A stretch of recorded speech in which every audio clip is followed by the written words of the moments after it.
It's fun and educational to read George Orwell. It's not so fucking fun actually living it.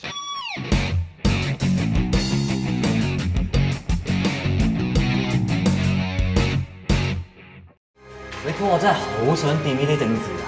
我話去紅磡啊，係咪連廣東話你都唔識聽啊？我唔想做到呢一刻先放棄個原則啊！冇人講你就講，人做你就做。維持住我意志嘅唔係仇恨，係希望。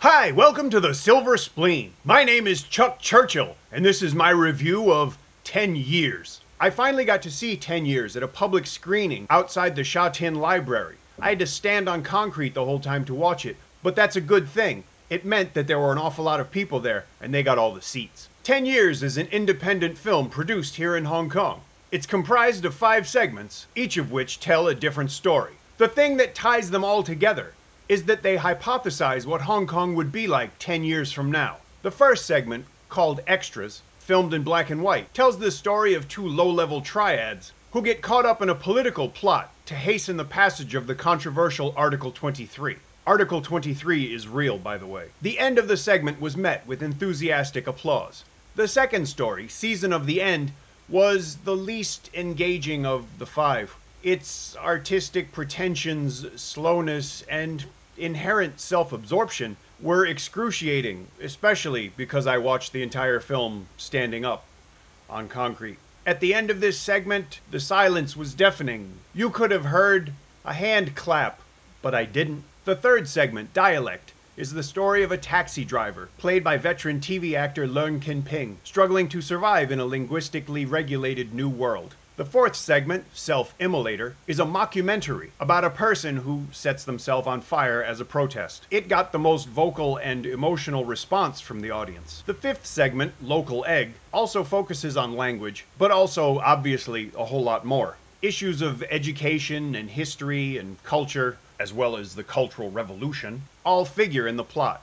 It stars Liu Kai Chi, one of Hong Kong's best-known character actors. I'm not going to tell you any more about the synopses of each of the stories, because I think you should see it for yourself. And besides, the things that have gone on around this film are in many ways more important than what's going on in it. 10 Years is one of those movies that's undeniably important and undeniably topical, but it's not undeniably good. Some of the segments are really well made and engaging and entertaining, but none of them are really triumphs of filmmaking. That said, they're not supposed to be. This was a movie made for next to nothing by 5 young directors, mostly as a way to allow them to express their feelings. But the movie caught on in Hong Kong for what are, to many, obvious reasons. It got picked up for a local cinema run and was selling out screenings daily. Then, suddenly, it just disappeared, even though it was commercially successful beyond all expectations. But that's okay. It's not like people in Hong Kong fixate on financial returns.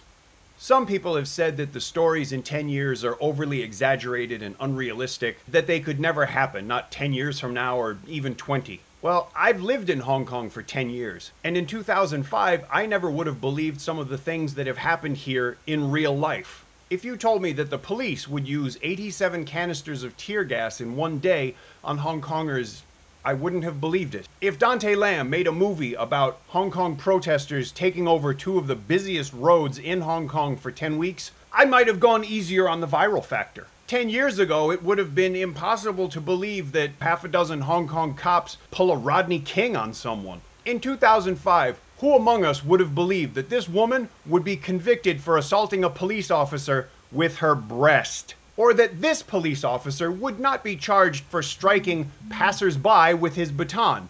Or that he would say he was using his baton as an extension of his arm and he unintentionally touched a few people? Well, I have an extension of my arm too.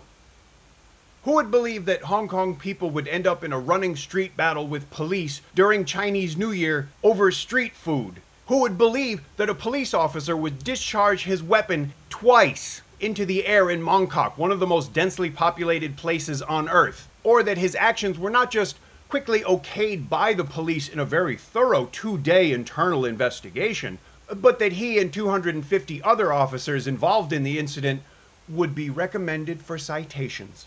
Who would believe that a Hong Kong book publisher would leave Hong Kong illegally and voluntarily to assist with an investigation in the mainland. And while he was there, do a TV interview with Phoenix TV where he admits sneaking out of Hong Kong and into China.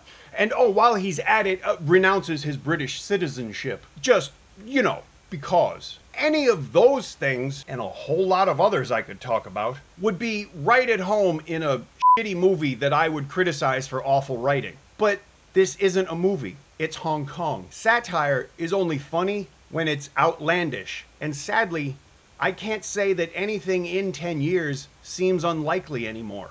10 Years got nominated for Best Film at the Hong Kong Film Awards. And then, organizers were apparently put on notice that the film must not win any awards and should not even be mentioned. Which, again, sounds like the plot of a bad movie, but anybody who lives in Hong Kong has almost gotten used to such Orwellian weirdness. 10 Years ended up winning the award for Best Film, and all I can think of is how bad the backlash and the consequences are going to be for an awful lot of people. 10 Years isn't necessarily a great film, but it is important, and it captures a very specific point in time, and for that, I can recommend it. Watch 10 Years if you have the chance, because obviously it's not just a movie. I know that 10 Years got picked up for international distribution, but I have no idea when it would be available to rent or to buy on disc. However, when it does become available, I will update the description with a link where you could buy it. If you enjoyed my review, please tell me. If you didn't enjoy it, tell me. If you enjoy the channel, please subscribe. That way, I'll have more subscribers. Thanks for watching. I'll see you again soon.